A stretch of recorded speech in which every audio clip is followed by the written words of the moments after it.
আসলে দেখা যায় যে এটা আমি যেই দিক দিয়েই হচ্ছে দেখবো সেই দিক দিয়েই হচ্ছে এটা স্ট্রাকচারটার যেই সুনিপুণ সৌন্দর্য সেটা ফুটে উঠেছে এক কথায় অসাধারণ। আমরা দেরি না করে শুরু করে দিই এবং আপনাদের এক এক করে দেখানোর চেষ্টা করি এখানকার ইতিহাস এবং সম্পূর্ণ ভিডিও।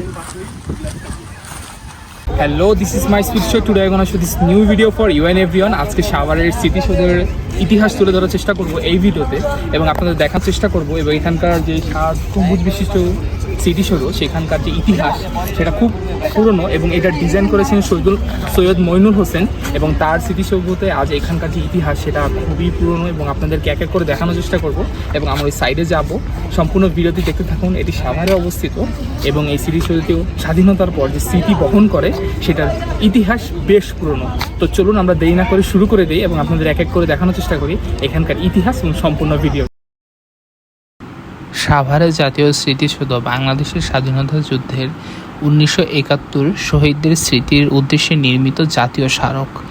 এটি বাংলাদেশের স্বাধীনতার জন্য আত্মত্যাগীদের লাখো শহীদের প্রতি জাতীয় শ্রদ্ধার একটি প্রতীক।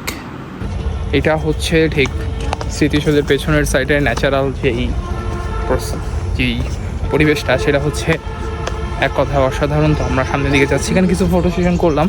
আপনারা যারা আসবেন ঠিক স্মৃতিসৌধের বিপরীত পাশের সাইডটা আপনারা দেখতে পারবেন এত নিরিবিলি শুনশান। ঢাকার ঠিক একটু সাইডেই আপনারা আসলে এখানে উপভোগ করতে পারবেন এবং এখানে বেশ স্কোয়ার ফিট জায়গা নিয়ে হচ্ছে এটা গঠিত এবং বেশ পুরনো এবং ঐতিহ্য বহন করে ঠিক এই জায়গাটা। এবং পরিবেশ আমি অসাধারণ পেলাম যতটুকু দেখতে পারলাম এবং এই জায়গার যেই সবুজ গাছগাছালিতে ঘেরা, আপনারা যারা সবুজ পছন্দ করেন সবচেয়ে বেশি ন্যাচারাল তারা অবশ্যই আসতে পারবেন এবং এখানকার যেই পাখিদের আওয়াজ জাস্ট এক কথা অসাধারণ ছিল। তো আমরা একটা সিনেম্যাটিক ভিডিও নিব এবং আপনাদেরকে দেখানোর চেষ্টা করব।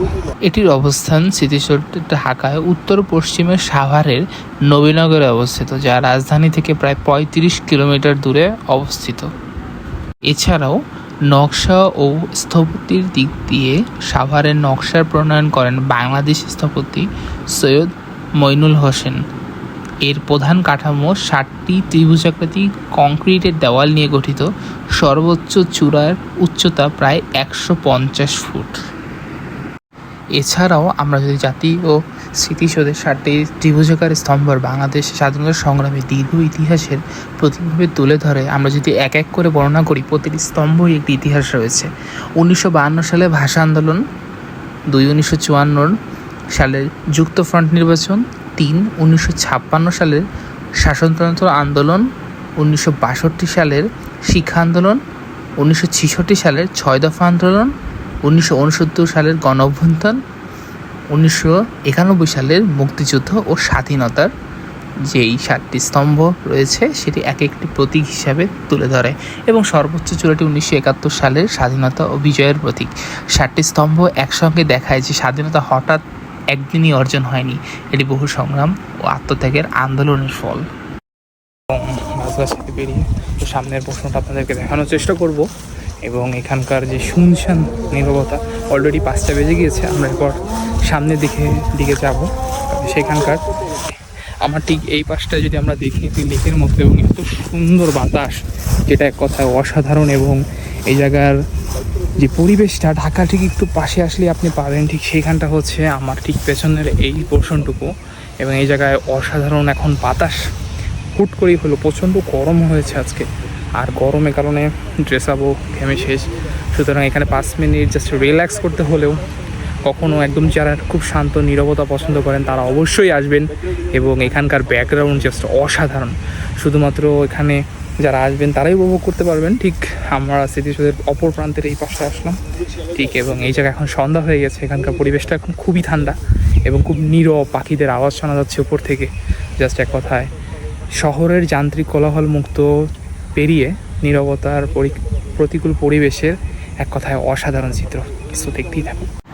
এছাড়াও সাভারের জাতীয় স্মৃতিসৌধ প্রাঙ্গণে গুরুত্বপূর্ণ অংশগুলো দারুণভাবে নজর কেড়েছে।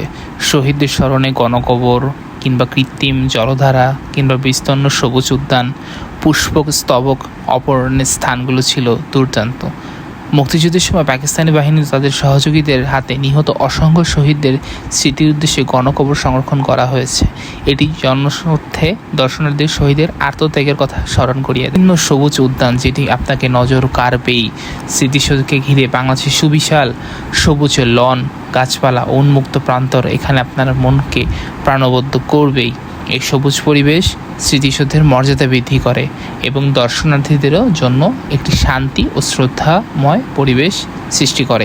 যে এটা আমি যেই দিক দিয়েই দেখবো সেই দিক দিয়েই এটা স্ট্রাকচারটার যেই সুনিপুণ সৌন্দর্য সেটা ফুটে উঠেছে এক কথায় অসাধারণ। আপনারা যদি আসেন দেখতে পারবেন এবং এটার চতুর্দিকের যে ডিজাইন স্ট্রাকচারাল সেটা ইতিহাস বহন করে। 7টি স্তম্ভের ভিতরে যেই সবচেয়ে সুন্দর ইতিহাস, যুদ্ধের সময়, স্বাধীনতার সময় দেখা যায় যে ইতিহাসগুলো খুব সুন্দরভাবে ফুটে ওঠে। এবং আমরা ঠিক সামনের পোর্শন থেকে যাবো এবং এখান থেকে যদি যাই দেখতে পারি যে এখানকার যে স্তব্ধতা, নীরব ইতিহাস বহন করে সেটা এক কথায় অসাধারণ ছিল। সামনের দিকে যাই এবং দেখানোর চেষ্টা করি। এটা স্মৃতিসৌধের পিছনের স্তম্ভ যেটা আপনারা ভিডিওতে দেখলেন এবং এখানকার যে সুন্দরতম আর্কিটেকচার সৈয়দ মইনুল হোসেন তার ডিজাইনে করা এই স্মৃতিসৌধ স্তম্ভটি দারুণ একটা স্মৃতিবহ বহন করে এবং ইতিহাস তুলে ধরা হয়। ঠিক আমার এই পাশে যদি আমি ব্যাকগ্রাউন্ড নিই এবং এখানে দেখা যায় স্মৃতিসৌধ এত সুন্দর আর্কিটেকচারাল ডিজাইন যেটা প্রথম এবং এখনও সেটার চর্চা বা যে সৌন্দর্য বহন করে সেটা এক কথায় অসাধারণ ছিল, যেটা আর বলার অপেক্ষা রাখে না। এতক্ষণ যারা আপনারা ভিডিওটি দেখলেন তাদের সবাইকে জানাই অসংখ্য ধন্যবাদ। দেখা হবে নেক্সট কোনো ব্লগে এবং একটি ইতিহাস তুলে ধরার চেষ্টা করব আপনাদেরকে। কেমন লাগলো অবশ্যই কমেন্টে জানাবেন এবং যারা যারা সাবস্ক্রাইব করেনি অবশ্যই সাবস্ক্রাইব করে দিবেন।